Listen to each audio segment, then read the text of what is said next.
সবাই ডাকে, শয়তানেও কথা বলেন, শয়তানেও ডাকে। আল্লাহ বলে আমি আল্লাহ তোমারে ডাকি। সুবহানাল্লাহ। ফাবিআইয়ি আলাই রাব্বিকুমা তুকাযযিবান।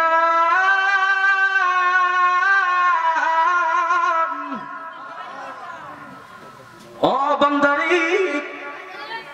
তোমারে আমি জৈবন দিয়েছি, শরীরের ভিতরে শক্তি দিয়েছি।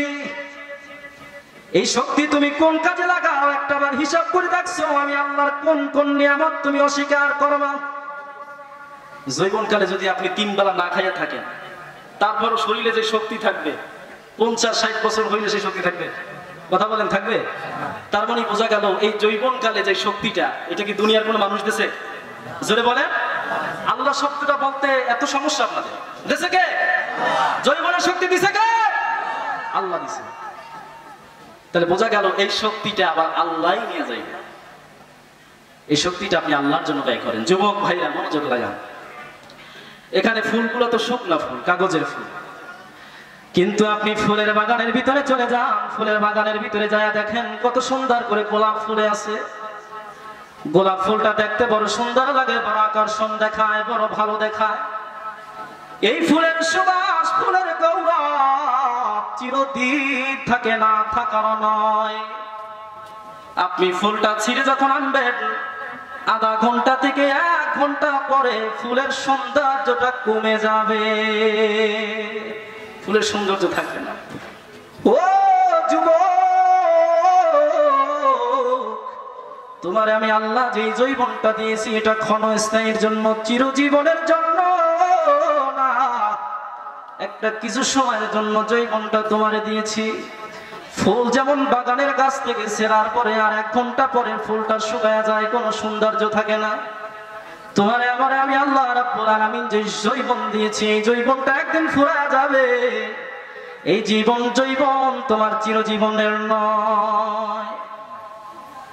এরপরে আবার কবির ভাষায় বলেন, মেজবান যখন, মেহমান যখন আত্মীয়র বাসায় যায়, তখন দেখবেন আত্মীয়র বাড়িতে প্রথম কয়েকদিন কিন্তু একটু কদর করে বেশি, একটু যত্ন করে বেশি।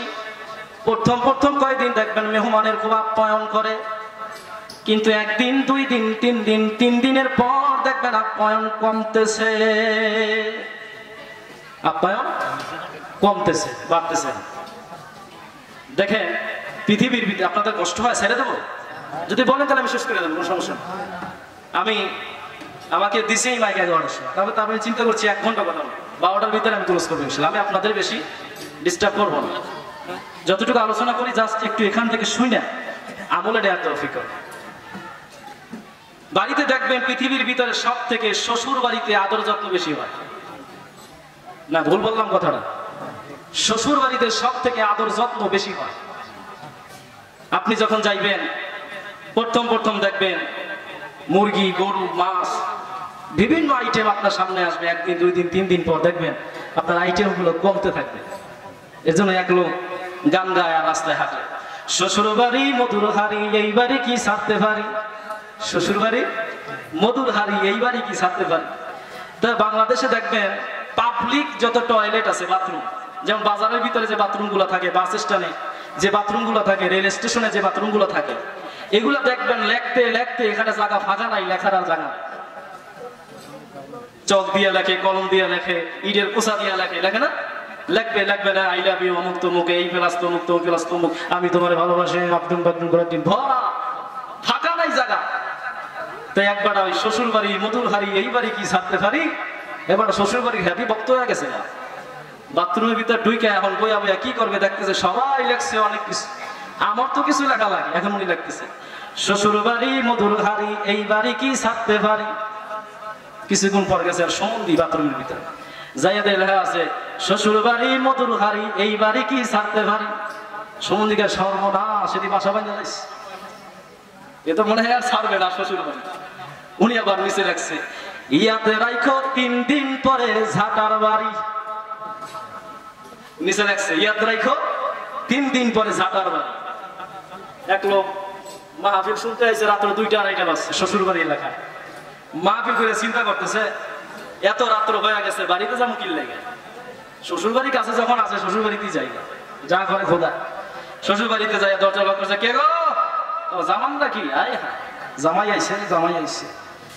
তো জামাই যখন আইছে সুন্দর করে আলমারির ভিতর থেকে নতুন ল্যাপ নামাই দিছে, কম্বল নামাই দিছে, সুন্দর বিছানা সাজাইয়া একদম রুম স্প্রে করে গ্রানে মৌ মৌ করে এত সুন্দর করে সাজাই গোজাই দিয়া জামাই যখন শুইছে আন্দায় মুরগির ডাক শোনা যায়, করু তো কিরে শাশুড়ি মুরগি ধরে লাইছে জবাই দিচ্ছে।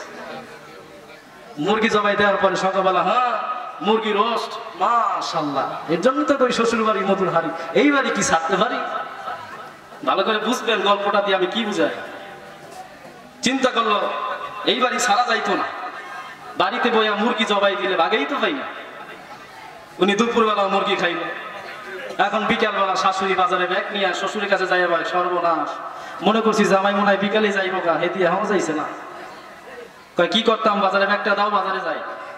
বাজারে যাইয়া গরু গোস্ত আনলো, গরু গোস্ত ভুনা কইরা দিছে, বাস একদম হালকা কালো কালো ভুনা করে দেওয়ার পরে জামাইকে সর্বনাশ, প্রথমে দিছে মুরগি, এখন যদি স্কেল বাড়ছে গরুর গোস্ত। শ্বশুর বাড়ি মধুর হাড়ি, এই বাড়ি কি ছাড়তে পারি না? ছাড়া যাইতো না, ছাড়া যাবে না। গরু শেষ, এখনকার কি ব্যাপার, জামাই দিয়ে যাইতেছে না, এদিকে খুঁড়া মেরা রয়েছে। তারপরে আনছে গেল কি মাছ, মাছ দেওয়ার পরে কয় যাক, প্রথম দিল মুরগা, তারপরে দিল গরু, এখন দিল মাছ। তা তো ভালো, মাছ সুন্দর করে দিছে, খাই যা করে কোথায় যাইতাম না। পরে দেয় আলু ভর্তা দেয়, তার মানে বোঝা গেল তার ইজ্জত সম্মান বাড়ছে না কমছে? কথা কয় টাকা দিনের দিন। বলেন ও দুনিয়ার মানুষ শোনো, আমি রব্বুল আলামিন তোমাকে যে জৈবন দিয়েছি, এই জৈবনটাও তোমার দিনের দিন কমবে পারবে না। দুনিয়াতে মেহমানদারি যেমন দিনের দিন কমে যায়, আস্তিক কমে যায় পারে না, ঠিক তেমনি তোমার আস্তিক কমে যাবে, তোমার সম্মান বাড়বে না। ও যুবক, জৈবন অবস্থায় আমি রবের দিকে তুমি ফিরে আসো। আল্লাহ রাব্বুল আলামিন বলেন, যেই যুবক আমি রাব্বুল আলামিনের ভয় অন্তরে নিয়ে দুনিয়ার খারাপ কাজ থেকে ফিরে আসবে আমি রবের দিকে, দুনিয়ার খারাপ কাজ থেকে ফিরে আসবে আমার রবের দিকে। কোন মেয়ে যদি বলে আই লাভ ইউ, বলবে আই লাভ ইউ খাতা বালিশ, আমার রবকে আমি ভয় করি।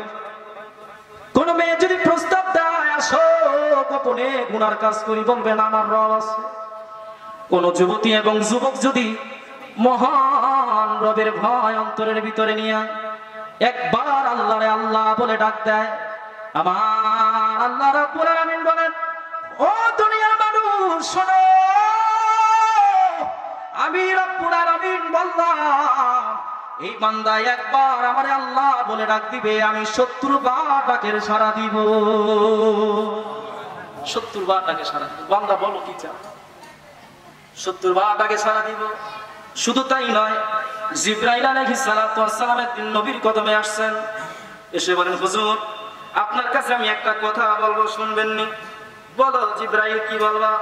হুজুর এই জমিনের ভিতরে যখন আল্লাহ রাব্বুল আলামিনের বৃষ্টি আল্লাহ দান করেন, বৃষ্টির পানি পড়ে, প্রত্যেকটা বৃষ্টির ফোঁটা গুনে গুনে গুনে গুনে হিসাব করে করে আমি জিবরাইল ইচ্ছা করলে বলতে পারি, কিন্তু একটা জিনিস আছে যেটা আমি গুনে শেষ করতে পারি না। নবী বললেন, জিবরাইল কোন জিনিস বলো? জিবরাইল বললেন, হুজুর দুনিয়ার ভিতরে যখন কোন যুবক আর যুবতী জৈবন অবস্থায় একটা বার রবের ভয় অন্তরে নিয়ে গুনার কাছ থেকে যখন দূরে সরে যায়, তখন আল্লাহ এত পরিমাণে নেকি দান করেন, ওই নেকি আমি জিবরাইল গুনে শেষ করতে পারি না। আল্লাহ বলেন, কাজল দেওয়ার জন্য মা যে একটা কাঠির ব্যবহার করেন, একটা শলা ব্যবহার করেন, হাসরের মাঠে শলা পরিমাণ মাথার উপরে সূর্য যখন চলে আসবে, তখন ওই মুহূর্তে আমার আরশের নিচে যারা ছায়া পাবে, তার ভিতরে অন্যতম তারা ছায়া পাবে যারা জৈবন অবস্থায় আমি রবের পথে সময় দিছে। এর জন্য আসুন, এই জৈবন অবস্থায় যদি আল্লাহর কাছে বলেন, আল্লাহ জীবনে বুঝি নাই, জীবনে অনেক অন্যায় করছি, রাতের আধারের ভিতরে গুনাহ করছি, দুনিয়ার মানুষের আড়ালে গুনাহ করছি, ও রব্বে কারীম সারেন্ডার করলাম, তওবা করলাম, ফিরে আসলাম, আপনি আমারে মাফ করে দেন।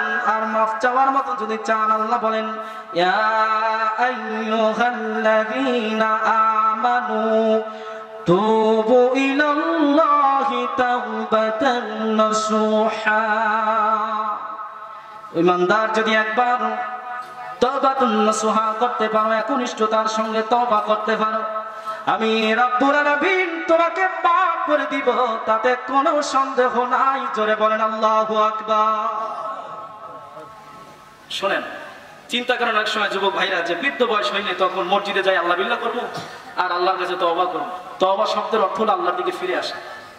আপনি গুনার কাজ ছেড়ে দিয়ে আল্লাহর দিকে ফিরে আসবেন। এখন যদি আপনি বলেন আল্লাহ জীবনে আর কোনোদিন সুদ খাবো না, বয়স 80 হয়ে গেছে, আপনি তখন সুদ খাইবেন কেন? আপনার তো বসের জন্য নাই, কথা বলেন না। ইচ্ছা করলে আপনি তখন গুনাহ করতে পারবেন না। আর আপনার যৌবনকালে ইচ্ছা করলে আরেকজনের মাথা ফাড়াইতে পারে। ওই সময় যদি বলেন আল্লাহ আমি তোমার দিকে ফিরে আসছি, তোমার ভয় করি, ওটা হবে আপনার একনিষ্ঠতার তওবা। কথা বলেন ঠিক কিনা? এর জন্য তওবা করার একটা সময় আছে যুবক ভাইরা, এই সময়টা আপনার তওবা করতে হবে। বৃদ্ধ বয়সে ইচ্ছা করলে গুনাহ করা যায় না। এর জন্য এই যুবক বয়সে আপনাকে তওবা করতে হবে।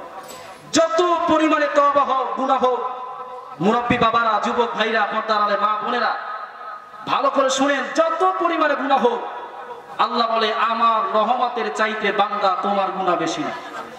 এটা বিশ্বাস হয় আপনাদের? জোরে বলেন বিশ্বাস হয়? আল্লাহ বলে তুমি যখন মনের ভিতরে ভয় নিয়ে আমি আল্লাহর দিকে ফিরে আইসা যখন আমাকে তওবা করবা, আমি আল্লাহ তোমার জীবনের গুনাহ মাফ করব। আওয়াজটা মনে হয় আপনারা খুশি হন না, একটু জোরে বলেন, আর একটু জোরে বলেন। নবীজির কদমে একদিন দাহিয়াতুল কলবি, নবীর একজন সাহাবী আসছে, নাম শুনছেন না আপনারা? দাহিয়াতুল কলবি। উনি নবীর কদমে আসার সাথে সাথে উনি তখন কালেমা পড়ে না। আসার সাথে সাথে উনি একজন সমাজের ভিতরে নামি দামি লোক। নবীজি নিজের গায়ের চাদর মোবারক বিছায়া দিছে দাহিয়াতুল কলবিরে বসার জন্য। দাহিয়াতুল কলবির সাথে সাথে চাদরটা উঠাইয়া মুখের ভিতরে চুমা দিয়ে বলে হুজুর তুমি মাফ করবেন, আপনার চাদর মোবারকের ভিতরে আমি বসার জন্য আসি নাই, আমি কালেমা পড়ে ঈমানদার হওয়ার জন্য আসছি। সুবহানাল্লাহ বলেন। দাহিয়াতুল কলবিরে আমার নবী বললেন, দাহিয়াতুল কলবিরে আসো, আমি নবীর হাতে হাত দাও, তোমার কালেমা পড়ায়া দিই। এবার কালেমা পড়ায়া দিলেন, সবাই পড়েন লা ইলাহা ইল্লাল্লাহু মুহাম্মাদুর। কালেমা পড়ার পরে দাহিয়াতুল কলবি বলেন নবী গো, বলেন আমার মতো গুনাহগারের গুনাহ আল্লাহ ক্ষমা করছেনি? নবী আমার বললেন হ্যাঁ আল্লাহ ক্ষমা করছে। নবী বলেন কালেমা পড়ার কারণে আমার রব্বুল আলামিন আমাদের মতো যত গুনাহ আছে সব গুনাহ আল্লাহ ক্ষমা করছেনি? নবী বললেন করছে। তিনবারের বারেবার ডাক দিয়ে বললেন একটু মনোযোগ লাগাবেন, কত বড় গুনাহগারকে আল্লাহ ক্ষমা করে দিছে। আল্লাহ বলে আমার দয়ার চাইতে বান্দার গুনাহ কোনদিন বেশি হতে পারে না।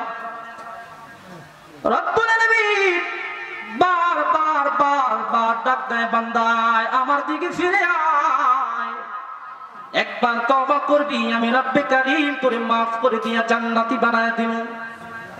দাহিয়াতুল কলবি তিনবারে বার বলল হুজুর বলেন আল্লাহ কি আমি দাহিয়ার জীবনের গুনাহগুলো ক্ষমা করছেনি? নবী আমার ডেকে বললেন দাহিয়া এমন কি গুনাহ করছো বলো যার কারণে বারবার বারবার বারবার তুমি জিজ্ঞাসা করো? দাহিয়াতুল কলবি চোখের পানিগুলো ছেড়ে ছেড়ে বলো হুজুর আমার মতো গুনাহগারের গুনার কথা শুনলে আপনি নবীও ভালোবাসবেন না। ও দাহিয়া কি গুনাহ করছো আমি একটু নবী শুনতে চাই। দাহিয়াতুল কলবি বললেন নবী জাহিলিয়াতের যুগ বড় খারাপ যুগ ছিল। জাহিলিয়াতের যুগে যদি কন্যা সন্তান হইতো, সমাজের মানুষ কন্যা সন্তান গুলা বরদাস্ত করত না, বাঁচায় রাখত না। জাহিলিয়াতের যুগে কন্যা সন্তানের কোনো দাম ছিল না, জীবন্ত কবর দেওয়া হতো। ওগো নবী আমি দাহিয়ার এই যে দুইটা হাত দেখেন গো নবী, এই জাহিলিয়াতের জামানা যত কন্যা সন্তান হয়েছে সব কন্যা সন্তান আমার নিজের হাতে জীবন্ত কবর দিছি। নবী শুধু তাই নয়, আমার একটা কন্যা সন্তান হয়েছিল। আমার বিবির গর্ভে যখন 6 মাস বয়স হয়েছিল, আমি তখন ব্যবসার কাজে বাহিরে গিয়েছিলাম। যাওয়ার সময় আমার বিবিকে আমি একটা নসিহত করে বলে গিয়েছিলাম, ও বিবি, জাহিলিয়াতের যুগে কিন্তু কন্যা সন্তান বরদাস্ত করে না। আর আমি হলাম সমাজের নেতা, নামি দামি মানুষ। তোমার গর্ভের ভিতরে যে সন্তান, এই সন্তান যদি ছেলে সন্তান হয় বাঁচায়া রাখবা, আর যদি কন্যা সন্তান হয় জীবন্ত কবর দিয়া দিবা। খবরদার আমি আয়েশা যেন কন্যা সন্তান দেখি না। আজকে আমাদের সমাজে কিছু মানুষ আছে, রাগ করবেন না, বিয়ে করার পরে যদি কন্যা সন্তান হয় বিবিরে তালাক দিয়া দেয়। কি বাবা আছে না? এদিকে নাই মনে হয়, আমাদের খুলনায় অভাব নেই। কন্যা সন্তান হলে পরে এরপরে যদি তোর কন্যা সন্তান হয় তোরে তালাক দিয়ে দিব। বলেন সন্তান দেওয়ার মালিক কি বিবি না আল্লাহ? এই আওয়াজে হয় না, জোরে বলেন কে? যে স্বামী বলবে কন্যা সন্তান হলে তালাক দিবে, তালাক দিবে, কপালে নেই খালা, তুমি আইয়ামে জাহিলিয়াতের কে হার মানায়া ফেলছো। এটা জাহিলিয়াতের কথা ছিল, এটা কোনো ইমানদারের মুখের কথা বলতে পারে না। যার সন্তান নাই তাকে বলবেন সন্তান কেমন দামি। দেখবেন ওই ব্যক্তি একটা সন্তানের জন্য অনেক আশা বাইদা বুকের ভিতরে থাকে। ছেলে হোক আর মেয়ে হোক কোনো আপত্তি নাই, একটা সন্তান দরকার গো মালিক। এই যে আমার শাহিন ভাই আজকে যে মাহফিল দিছে,